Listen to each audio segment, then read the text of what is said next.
Hey everybody, G Bear out here in the desert, and I'm getting ready to leave right now. It's Sunday the 12th.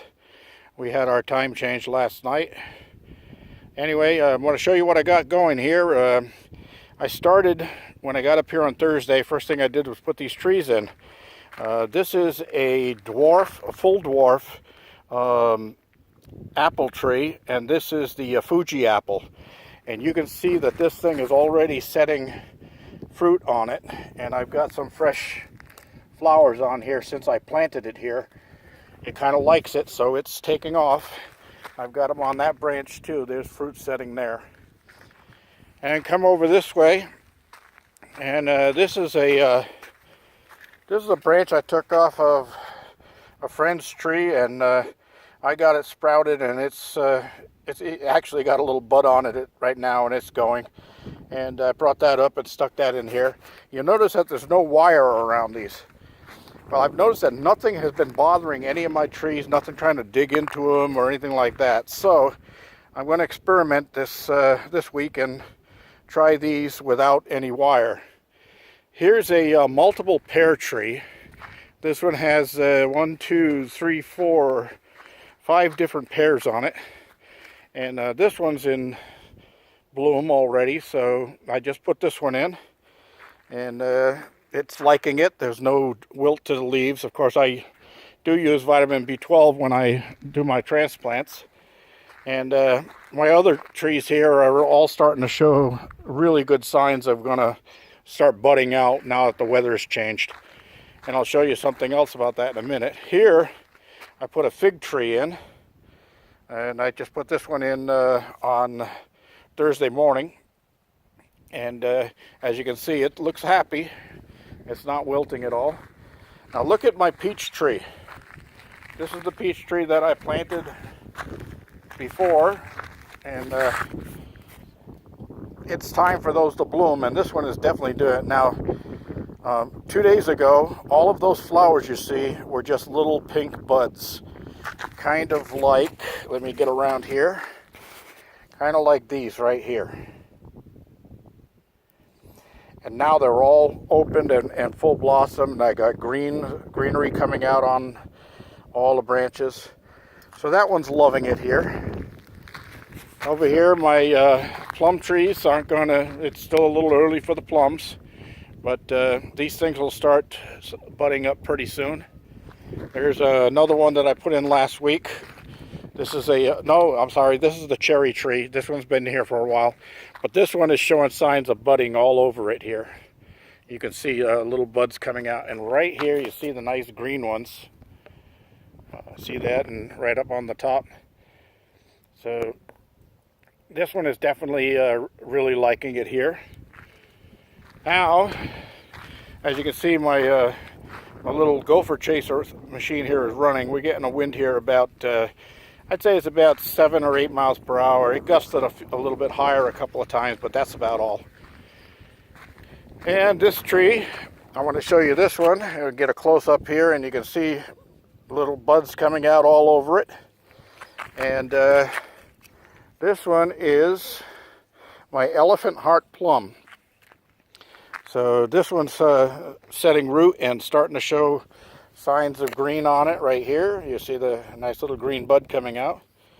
These have all been soaked down a couple of times since I got out here, and again this morning Andy was out with me, and he went around and watered everything except the main garden. I watered that myself. And we noticed there's a couple more onions showing sprouts coming up over there in that far end. I'm not going to go into that and bore you with it. But on my small garden, the first one I put in, I got greens coming up all over this thing. It looks like I spread cilantro seeds in between the furrows, and that's what's coming up. I got cilantro coming up all over the place. I'm going to have plenty of cilantro. Here's my little compost pile. Nothing dug in this at all for this time. And I'm making a full circle here so that I don't forget anything. We're coming around here. Let me show you these little purple wildflowers. Aren't those nice? They're all over the place. I got purple ones, white ones, and yellow ones. And they're just all over this place. Loads of them. Anyway, here my my other purple flowers that I showed you last week. They're all up and bloomed. Looking real nice here. Hopefully, I saw some bees around here the other day, 2 days ago. And one of them was buzzing around just looking at the flowers, and that's a good thing. This one, I don't know if it's going to make it. This is the one I brought up from the OC. We've given it plenty of water. I put some wood shavings over the top to try to keep it wet for a little bit and see what happens, but it looks like it's dying off. It doesn't like this desert. It was worth a try. It was a freebie. Coming over here, I got lots of little purple wildflowers. My shadow blackened them all. I got to turn my back to the sun. I still don't know what these things are. They're coming up pretty good. I got them all over the place here. And those over there, I don't know what those are either, and they're coming up. Now, I said last week, I said there was something else planted in between this one and the next one, and I couldn't find it. Well, guess what? They're all budding up right here. There they are. Got them all over the place. It's 2, 2, 1, 2, 1, 1. So yeah, those are coming up. That's the other one. I thought I plowed the road through it, but I guess I didn't. Now over here, on the next one, I've got a couple of them have flowered up. And this white one just came out this weekend while I was here. The other two pinkish ones, those were already here. And then I got another one that's coming up right there and right there. Those will probably be in bloom next weekend when I get out here. All right, well, let's move on down the line.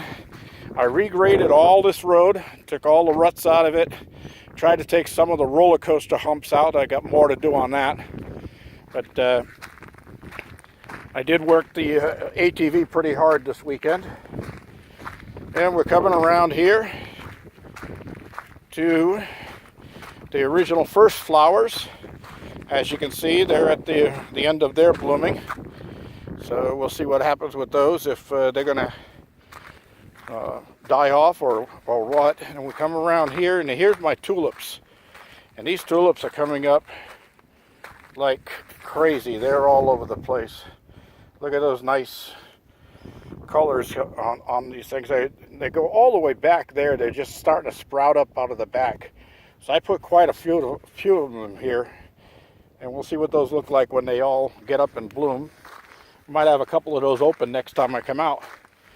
Anyway, heading back up, here's my big grapevine that I put in when I was out with Vince, but no sign of any new budding on this one yet, but that's early, and this was transplanted. It might have gone into shock. I've given it some B12, but we don't know. Same with these. I'm not showing anything on these, although they're plenty wet. And this time I brought up two more. I got one over here,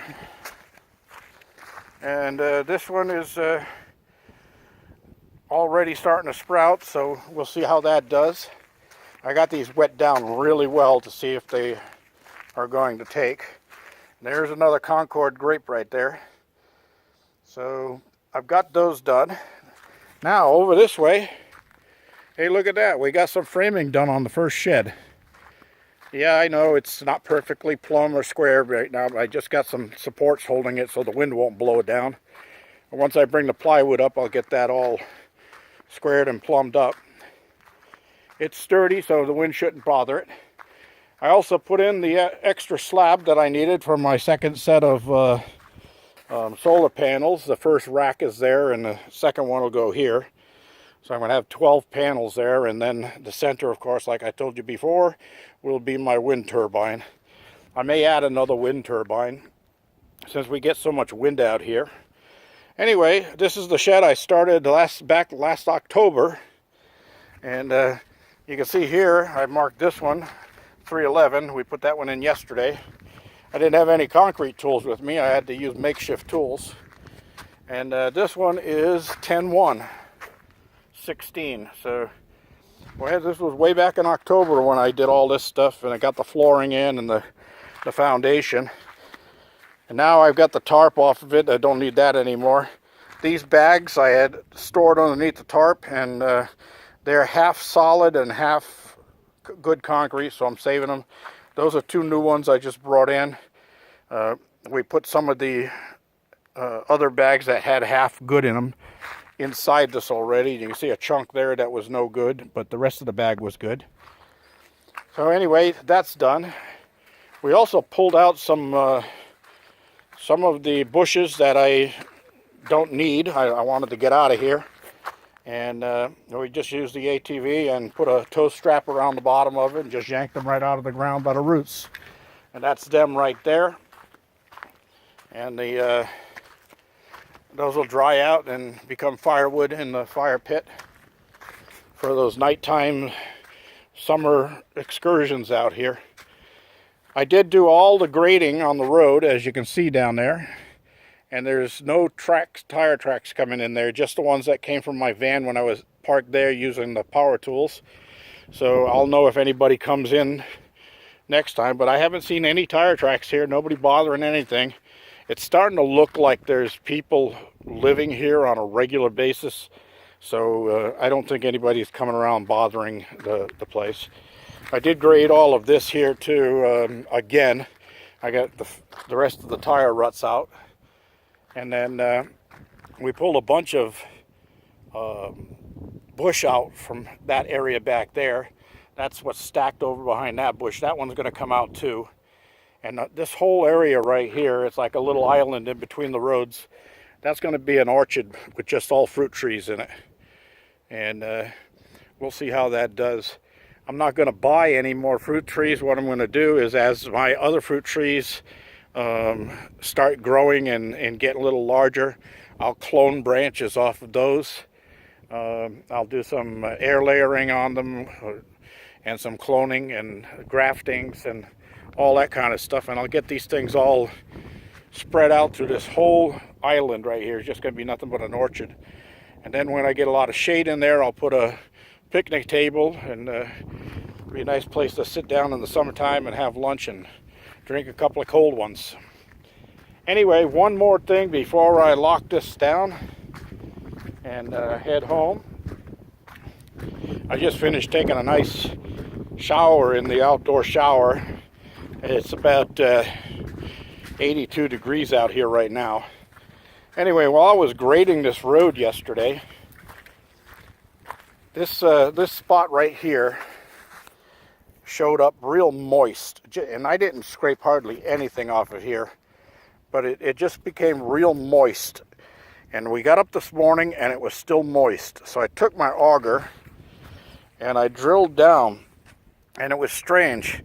As I broke through the crust and started drilling, it didn't want to go down. It was hard, compacted from the roadway.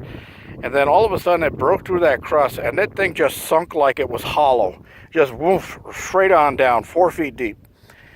And I was hoping that it was a spring, and it could still be, but I couldn't get down any deeper than the 4 feet auger. So I left it like this so that I can see. I'm going to bring a moisture meter up and reach it down in there and take a reading on the soil down below and see how moist it is. Anyway, just wanted to show you all that stuff before I pack it in for the weekend, and I'm going to be coming up again next weekend. We're going to pull a bunch of bushes out over in there where the pond is going to go, and then I'm going to start digging out the pond a little bit each time I come up. I'll maybe do 10 scoops or so and move it around and fill in ruts and get rid of all these extra tire tracks. I don't need those going in there anymore. That was when we were first getting set up in here. You can see my roads now are all well graded, and it should be fine now. No more rain, I don't think, for this year. And oh yeah, there's Andy's sign. I got that sign from Vince, and I have a couple of friends who are handicapped, so I got the sign here for them.